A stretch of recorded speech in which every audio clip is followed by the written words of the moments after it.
절시 교독하겠습니다.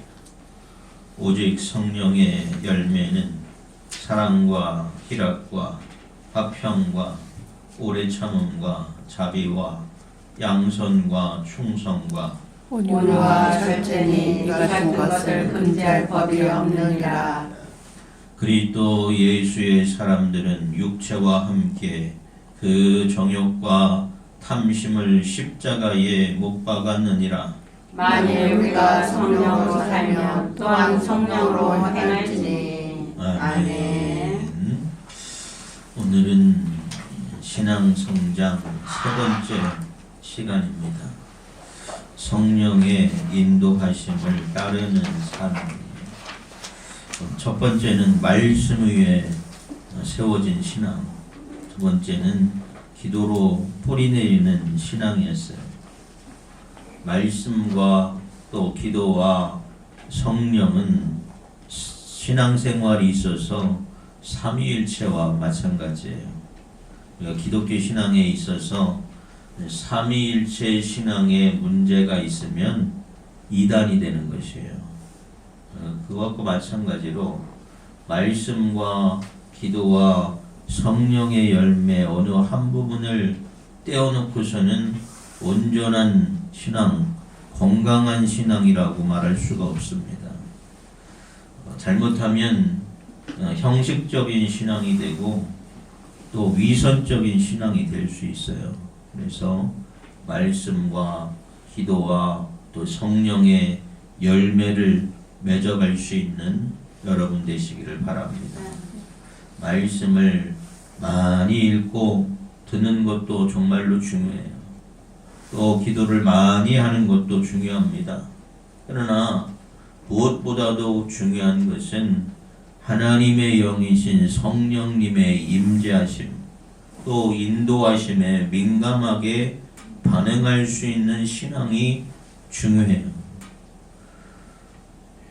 성령의 인도하심에 민감하게 반응하면서 성령의 열매를 맺어가는 것 너무나도 중요합니다.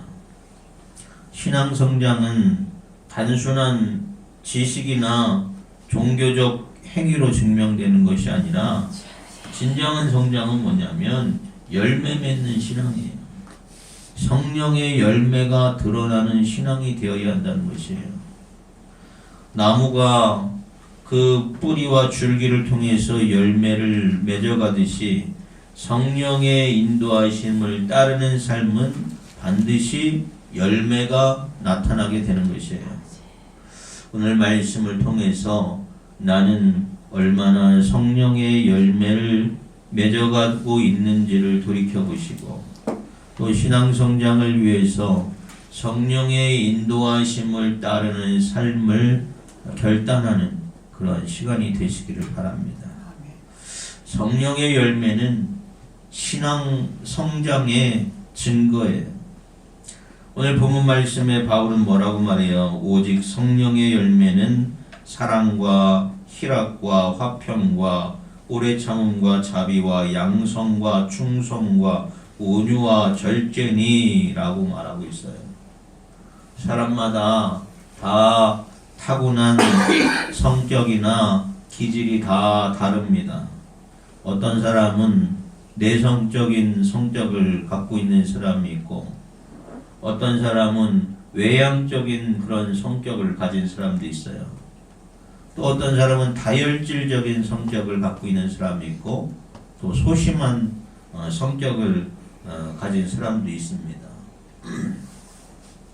예전에는 그래서 그 사람의 성격과 기질을 혈액형을 보고 A형인지 A형은 소심하고 B형 그렇게 봤어요. 요즘은 또 MBTI라고 해서 16가지 성격 유형을 나눕니다. 어떤 사람은 너 T야? 라고 말하는 사람이 있고 P야? 말하는 사람이 있고 잘 모르죠. 무슨 말인지. 요즘 젊은 사람들은 MBTI 16가지 유형들을 다 줄줄 깨고 있어요. 그런데 이러한 성격이나 또 이러한 기질들은 육적인 것입니다. 육적인 것은 어쩔 수 없이 죄악의 결과들이 다 포함되고 있는 것이에요. 그래서 기질이나 성격으로 내 기질과 성격 때문에 어떨 때는 다른 사람을 아프게도 하고, 다른 사람을 상처 주기도 하고, 다른 사람을 공격하기도 하고, 또 그것 때문에 다른 사람과 화평할 수 없도록 나를 방어하는 기제가 되기도 해요.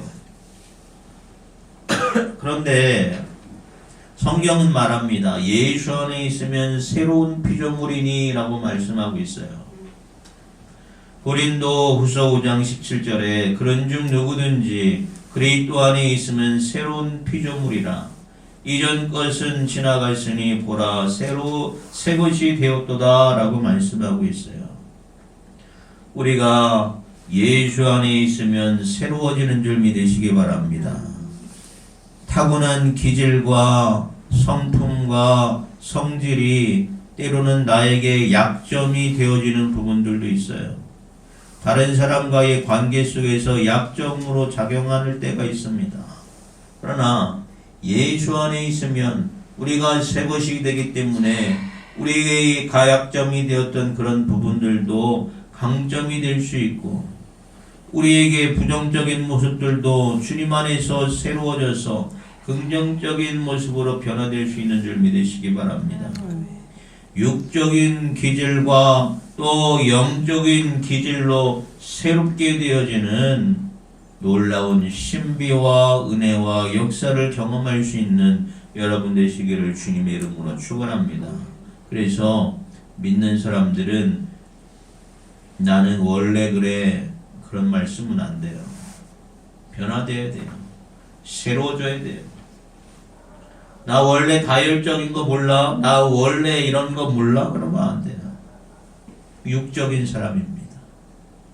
성령 안에서 우리가 변화될 수 있기를 소망하고 그 소망 가운데 순종하는 여러분의 삶을 살아가기를 주님의 이름으로 축원합니다.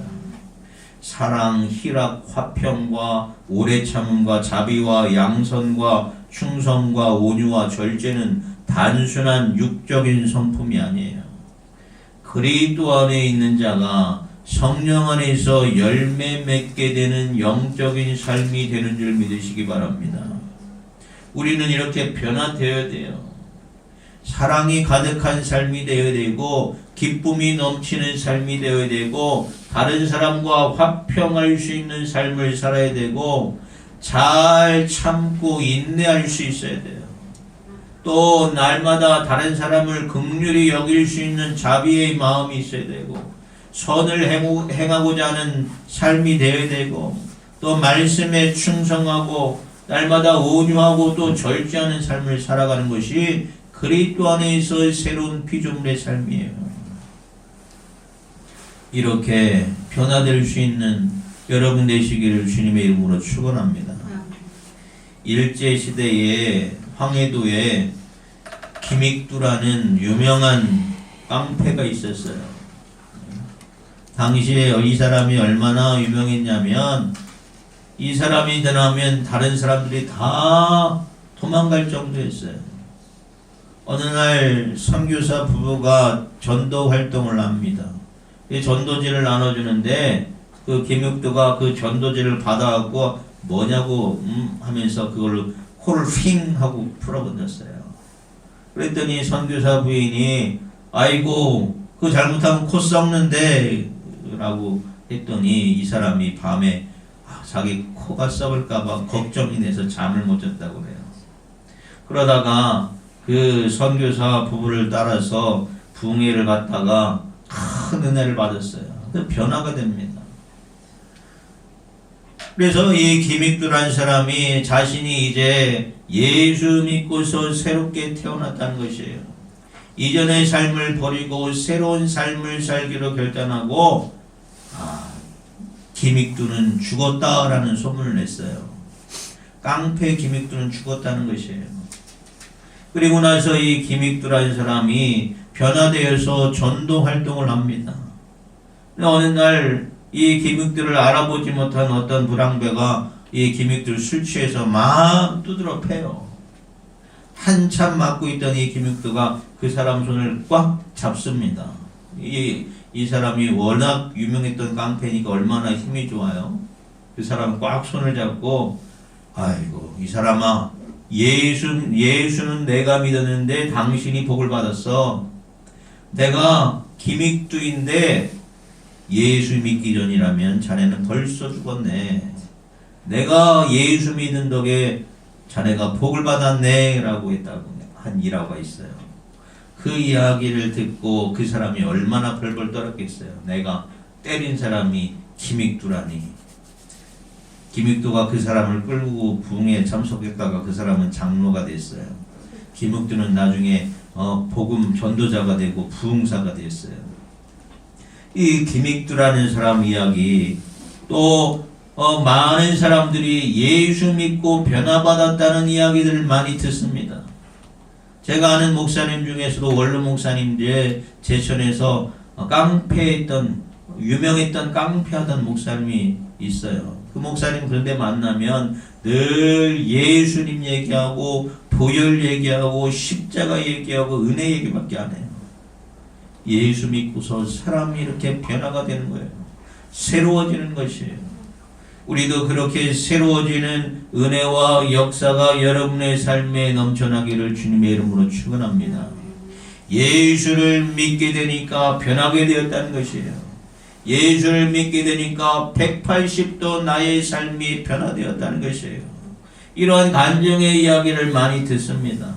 내 성격과 기질과 성품이 주님 안에서 변화되어지는 놀라운 은혜와 역사가 나타나게 되는 것입니다. 우리도 옛사람을 예수 그리스도의 십자가에 못 박으시고 거듭난 사람으로서 성령의 열매를 맺어가는 새 사람이 되기를 주님의 이름으로 축원합니다. 아직도 상황에 따라서 내 옛 성품들, 옛 기질들이 나타나고 있지 않는지 우리는 돌이켜봐야 돼요.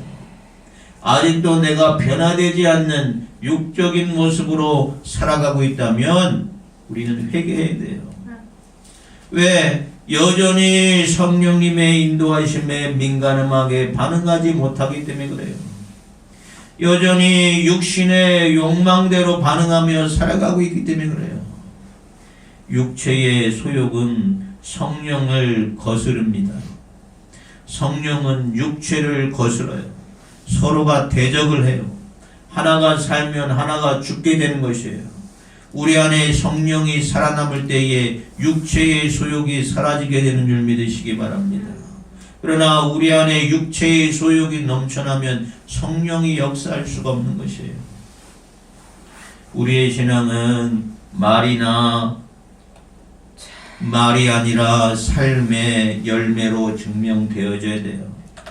이전 것은 지나갔으니 새 것이 되어야 하는 줄 믿으시기 바랍니다. 오늘도 우리가 말씀의 씨앗이 뿌려지고 있어요. 그 씨앗이 우리의 심령에 심겨져서 복된 성령의 열매로 자라나기를 주님의 이름으로 축원합니다. 성령의 인도하심을 따르는 삶은 성령에 민감하게 반응해요. 오늘 본 말씀 25절 말씀을 보면 만일 우리가 성령으로 살면 또한 성령으로 행할지니 라고 말씀하고 있어요. 성령의 인도하심은 단순한 감정이 아니라 실제적으로 내 삶의 변화를 이야기하는 것이에요. 이전의 삶이 나의 삶의 중심이었다면, 내가 내 삶의 중심이었다면, 내가 내 인생의 주인이 되어서 내 뜻대로 내 원대로 살았다면, 이제는 성령께서 인도하시는 대로, 성령께서 말씀하시는 대로 그 말씀에 순종하며 실천하는 삶을 살아야 한다는 것이에요. 우리의 심령이 성령께서 인도하시는 대로 민감하게 반응하면서 적극적으로 순종할 수 있는 여러분 되시기 바랍니다.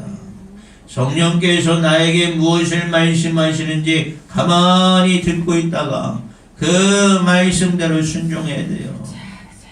믿는다고 하면서 여전히 혈기를 부리고 있다면, 믿는다고 하면서 여전히 다투기를 좋아한다면, 믿는다고 하면서 여전히 잘 삐지고 육적인 감정에서 휩싸여 살고 있다면 나는 성령의 인도하심 가운데 민감하게 반응하며 살아가지 못하는 사람이에요. 여전히 육적인 사람입니다. 아니면 육신에 속한 사람이에요.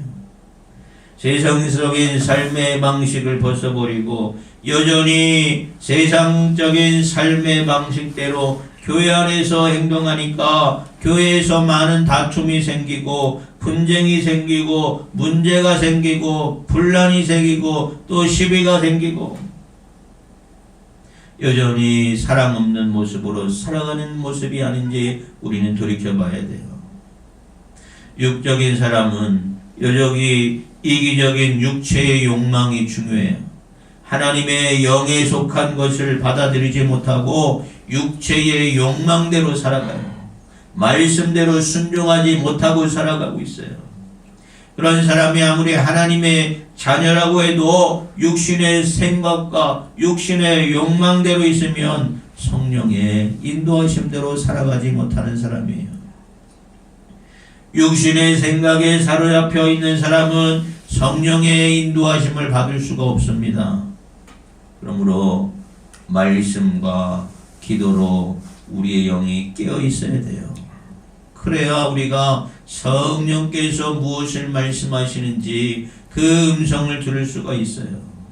우리가 영적인 소망을 품고 있어야 하나님께 우리의 영적인 주파수가 맞춰줘야 하나님의 음성, 세미한 음성을 듣고 그 말씀대로 순종하는 것이에요. 우리의 관심이, 우리의 원함이 오직 세상적인 것에만 있다면, 육신적인 것에 있다면 우리는 하나님의 음성을 들을 수가 없어요. 하나님께서 나에게 원하시는 것이 무엇인지 받아들일 수가 없어요. 아직도 내 마음대로 내 뜻대로 성령을 거스리며 살아갈 수밖에 없어요. 사랑하는 여러분, 성령의 인도하심은 우리가 성령의 열매 맺는 삶을 살기로 원하시는 것이에요. 성령께서 우리가 주님을 위해 일할 수 있도록 인도하여 주십니다. 그 인도하심을 따라 순종하는 여러분 되시기 바랍니다. 우리가 성령의 인도하심을 받을 수 있는 것은 그리스도인의 특권이에요. 아무에게나 성령의 인도하심이 있는 것이 아닙니다. 하나님의 자녀된 자에게 성령의 인도하심이 있어요. 하나님의 자녀가 발휘할 수 있는 유일한 능력이 성령의 열매 맺는 삶이에요. 그러한 삶을 살아갈 수 있는 여러분 되시기 바랍니다. 갈라디아서 5장 16절에 바울은 너희는 성령을 따라 행하라 그리하면 육체의 욕심을 이루지 아니하리라 했어요. 주님께서는 우리에게 구하고 찾고 두드리며 성령을 구하라 말씀하셨어요. 우리가 성령이 충만할 때에 하나님 나라의 백성의 삶을 온전히 살아갈 수 있어요. 에베소서 5장 18절에 성령으로 충만함을 술 취함과 대비해서 말씀하고 있습니다. 우리가 술을 한 잔, 두 잔 마시다 보면 술 취해서 오락가락 잘못된 행동을 하기도 해요. 그러나 반대로 우리가 성령에 취하게 되면 어떻게 돼요? 성령의 세술에 취하게 되면 어떡합니까? 성령의 은혜가 우리의 삶 속에서 흘러나오는 것이에요. 내 생각과 내 감정과 내 의지가 성령으로 충만하게 되면 성령님이 나의 삶을 주관하셔서 내 삶의 현장 속에서 은혜가 흘러 넘치게 된다는 것이에요. 성령의 열매가 맺어지게 된다는 것이에요. 내가 나로 충만해서 그것으로 살면 내 삶 가운데 계속해서 뭐가 생기냐면 육체의 일이 나타날 뿐이에요. 미움, 다툼, 시기, 질투, 불평, 분노 이런 부정적인 감정들이 나타나지만 우리가 성령으로 충만하면 내 삶 가운데 사랑과 희락과 화평과 오래 참음과 같은 성령의 열매가 나타나게 됩니다. 그러므로 사랑하는 여러분, 성령으로 충만한 성도가 되시기를 주님의 이름으로 축원합니다. 그러한 삶 가운데는 하나님의 은혜의 역사가 나타나요.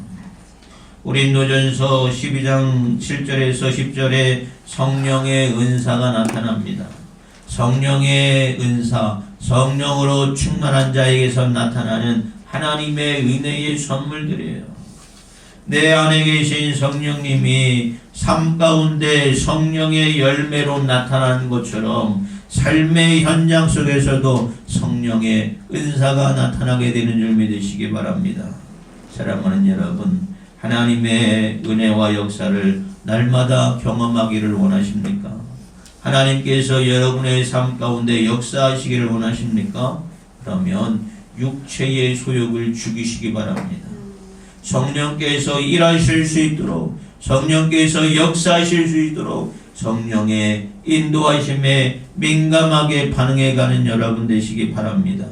하나님께서 말씀하시고 가르치시는 대로 순종하여 나아가는 여러분 되시기 바랍니다. 초대교회 성도들이 성령의 인도하심을 따라서 사랑을 나누고 세상 속에서 빛과 소금의 역할을 감당하며 살아갔어요.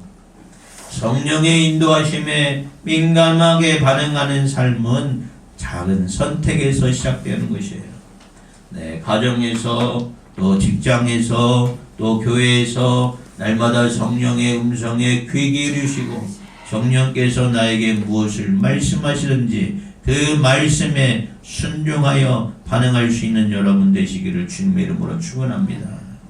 그러면 성령의 열매 맺는 것은 어디서부터 시작되느냐? 결단으로부터 시작돼요. 성령의 열매는 저절로 되는 것이 아니에요. 성령의 인도하심에 순종할 때에 맺히게 되는 결과입니다. 그래서 성령의 열매를 맺기 위해서는 우리가 의지적으로 결단을 해야 돼요. 이 세대를 본받지 말고 오직 마음을 새롭게 함으로 변화를 받아서 하나님의 선하시고 기뻐하시는 뜻이 무엇인지 그것을 분별해가는 삶을 살아야 합니다. 육체의 욕심을 따라 구속하는 구십을 따라가는 것이 아니라 옛사람을 벗어버리고 여러분의 심령이 새롭게 되어서 하나님을 따라서 의와 진리의 거룩하심을 입어서 새 사람을 입어야 하는 것이에요. 새 사람이 맺는 열매들이 바로 성령의 열매고 하나님으로부터 난 열매들이에요. 매일 아침에 우리가 기도를 하고 매일부터 말씀을 읽고 또 성령의 인도하심을 살아가기를 내가 결단하고 나갈 때에 성령의 삶이 우리의 삶 가운데서 점점점 나타나게 되는 것이에요. 말씀과 기도와 성령의 인도하심을 따르며 그것을 구하는 삶을 살아갈 때에 점점점 내 삶이 희락의 삶으로 변하게 되고 사랑이 넘쳐나는 삶으로 변화되고 은혜가 넘쳐나는 삶으로 변화되는 것이에요. 아직도 나를 사로잡고 있는 육체의 소망들이 무엇이는지 돌이켜보시기 바랍니다. 육체의 욕심이 무엇인지 돌이켜보시기 바랍니다. 그것들을 하나씩 하나씩 제거해 갈 수 있는 여러분 되시기 바랍니다. 성령의 열매를 맺어가기 위해서 성령의 인도하심을 따르기 위해서 내 육체의 욕심과 소욕과 죄악들을 하나씩 제거해야 돼요. 그래서 우리 안에 있는 육체의 열매가 무엇인지 돌이켜보시고 제거해 갈 때에 우리가 하나님의 선하신 뜻을 이루어갈 수 있는 복된 성도의 삶을 살아가게 되는 줄 믿으시기 바랍니다. 갈라디아서 5장 19절에서 20절, 21절에는 육체의 일이 나와요. 뭡니까? 육체의 일은 분명하니 음행과 더러운 것과 우색과 우상숭배와 주술과 원수 맺는 것과 분쟁과 시기와 분냄과 당기는 것과 분열함과 이단과 투기와 술취함과 방탕함과 또 이와 같은 것이니 전에 너에게 경계한 것 같이 경계하노니 이런 일을 하는 자들은 하나님 나라를 유업으로 받지 못할 것이요. 성령의 열매를 맺기 위해서는 이와 같은 것들을 제거해야 돼요. 이것들은 성령을 거스르는 것이에요. 성도는 육신을 따르는 것이 아니라 성령을 따라가야 돼요. 그래서 영으로서 육의 행실을 죽이면 살리니 라고 로마서 8장 13절에 말씀하고 있습니다. 성령의 인도하심을 따라 살아가는 것이 성숙의 길이요 승리의 길임을 믿으시고 날마다 여러분 성령의 열매를 맺어가는 삶을 살아갈 수 있는 여러분 되시기 바랍니다. 성령께서 우리 안에서 역사하실 수 있도록 성령께서 우리를 새롭게 하시고 열매 맺는 삶으로 이끌림 받을 수 있도록 말씀에 순종하여 나아가는 여러분 되시기 바랍니다. 성령께서는 우리의 연약함을 위해서 말할 수 없는 탄식으로 친히 간구하신다고 그랬어요. 그래서 하나님이 모든 일을 협력하여 선을 이루게 하십니다. 또 성령은 우리를 그리스도의 사랑에서 끊을 수 없도록 보호하시고 인도해 주셔요. 그러므로 날마다 우리를 새롭게 하시는 하나님의 열심이 있기에 우리가 그 실패하지 않는 성도의 삶을 살아갈 수 있는 것이에요. 사랑하는 여러분, 우리가 새해 세 번째 주일을 맞이해서 말씀과 기도와 성령의 인도하심에 대한 말씀을 듣고 있습니다. 성령의 인도하심에 민감하게 반응하여 살아갈 수 있는 2026년이 되시기를 주님의 이름으로 축원합니다. 성령의 인도하심 가운데 반응하여서 성령의 열매가 맺혀지고 성령의 은사가 나의 삶 가운데 나타나지고 성령의 역사로 날마다 승리하여서 하나님을 기쁘시게 하는 복된 성도의 삶이 여러분의 삶에 펼쳐지기를 주님의 이름으로 축원합니다. 날마다 육체의 소욕을 제거하고 성령의 열매를 맺어가는 성도의 삶을 살아가기로 결단하시고 나아가는 여러분, 그런 삶 가운데 주시는 하나님의 놀라운 은혜와 복이 항상 함께 하시기를 주님의 이름으로 축원합니다. 기도하겠습니다.